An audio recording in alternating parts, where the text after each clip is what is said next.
RJ के PJ 85.8 ये है शायरी time. Good morning everyone, RJ के पीजे 85.8 पर यार आज मैं आरजे आयुष कोई भी ज्ञान की बात नहीं करूंगा क्योंकि ज्ञान तो बहुत बांट लिया। जितनी वीडियो आई सारी ज्ञान की आई है मेरी, लेकिन आज जो हम बात करेंगे वो बहुत ज़रूरी है क्योंकि वो रिलेटेड है मेरी पहली मुलाकात की बात। तो मेरी पहली मुलाकात कैसी थी, मतलब मैं बताऊं क्या, तुम हंस हंस के पागल हो जाओगे जब सुनोगे। अरे इतनी भयंकर, मतलब मेरा दिल जो गलती कर बैठा था वो बच गया। कैसे, ये सुनिए लेकिन शायरी स्टाइल में। तो सुनाने जा रहा हूँ भैया, गौर फरमाइएगा लेकिन इरशाद जरूर बोलिएगा भैया, क्योंकि शायरी का पहला स्वाद इरशाद नहीं आता है।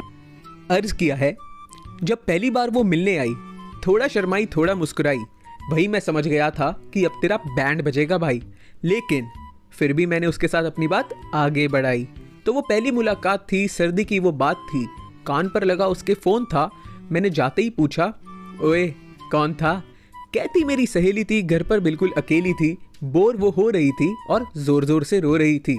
ये सुनते ही बात एक दिमाग में आई, मेरे छिछोरेपन ने छोटी सी झलक दिखाई और मैंने जाते ही पूछ डाला उसे कि उसको साथ में क्यों नहीं लाई। कहती वो तो बहुत जिद कर रही थी, मेरे साथ आने के लिए मर रही थी। मैंने उसको बोला कि पागल, होने वाले जीजू का इतना खर्चा नहीं कराते, स्टार्टिंग में ही किसी को इतना नहीं सताते। भाई मैंने ना आओ देखा ना ताओ, सीधा उसको बोला ये बताओ कि ये खर्चे की बात कहाँ से आई जो तुमने अपनी सहेली को बताई। कहती अब मिले हैं तो थोड़ा घुमाओगे, थोड़ा फिराओगे, कुछ तो खिलाओगे। हाँ, मैंने मन में सोचा कि छोरी मैं लड़का बहुत हार्ड हूँ, लेकिन ये मत सोच लियो कि मैं तेरा ATM कार्ड हूँ। मैं समझ गया था कि यहाँ तो बात नहीं बनेगी क्योंकि यहाँ तो पानी खारा है, और तुरंत मेरे दिमाग में बात क्लिक कर गई कि बेटे इस चर्च के सामने ही तो गुरुद्वारा है। अब दिल्ली में रहने वाले लोग समझ गए होंगे कि ये मौका वारदात की जगह कौन सी है। तो भाई पकड़ा मैंने उसका हाथ और प्यार से बोली उसको एक बात कि कोई भी शुभ काम करने से पहले मैं लेता हूँ आशीर्वाद, तो सबसे पहले चल गुरुद्वारे मेरे साथ। तो सामने से मुझे कहती कि मैं चलती हूँ गुरुद्वारे तेरे साथ, इसमें कौन सी है बड़ी बात, लेकिन उसके बाद कहाँ जाएंगे जरा आप मेरे को खुल के बताएंगे। भाई मैंने कहा तू डायरेक्ट मंजिल पर क्यों पहुँचना चाह रही है, तेरी ऐसी कौन सी ट्रेन है जो भागी जा रही है। गुरुद्वारे तो चल, वाहिगुरु जी अपने आप रास्ता दिखाएंगे, उसके बाद जहाँ तू कहेगी वहाँ जाएंगे। तो यहाँ से फाइनली हो गई हमारी गुरुद्वारे के अंदर एंट्री, और गुरुद्वारे के अंदर जाते ही एक अजीब सी घटना सामने आई। जो लड़की बाहर खुल के बात कर रही थी वो अंदर आते ही घबराई, ना राइट देखा ना लेफ्ट देखा, यार सीधा जाते ही उसने माथा टेका। बाहर आते ही बोली कि सुन लो मेरी बात, देखो रात के बज चुके हैं 8, पापा का कॉल आया है, उन्होंने जल्द से जल्द घर बुलाया है। यार देखो मैं यहाँ समझ गया था कि ये इसने झूठ बोला है क्योंकि वो मेरे साथ थी और उसका कोई कॉल नहीं आया था।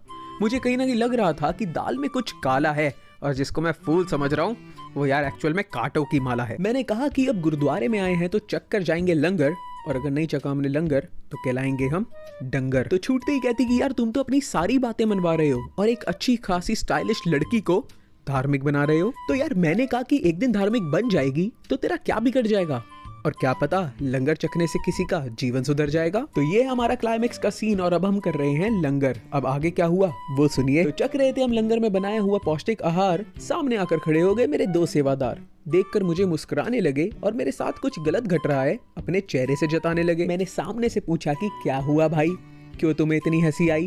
कहते कि जिस तरह हमारा काटा गया है अब तेरा भी कटेगा।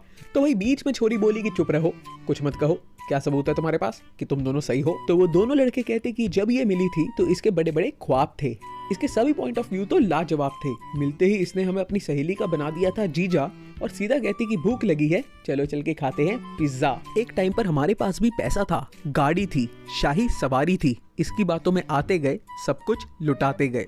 आज हम अपनी गलती पर सॉरी हैं भाई, कोई और पटा ले, लाइफ में और भी अच्छी अच्छी छोरी हैं। तो उन दोनों लड़कों की बात सुनकर मेरे दिमाग ने दोबारा बेल बजाई। मैं जल्दी से खड़ा हुआ और दाल की बाल्टी उठाई और बड़े प्यार से उसको बोला कि दीदी अगर कुछ चाहिए होगा तो आवाज लगा देना, हाजिर हो जाएगा आपके सामने ही आपका भाई।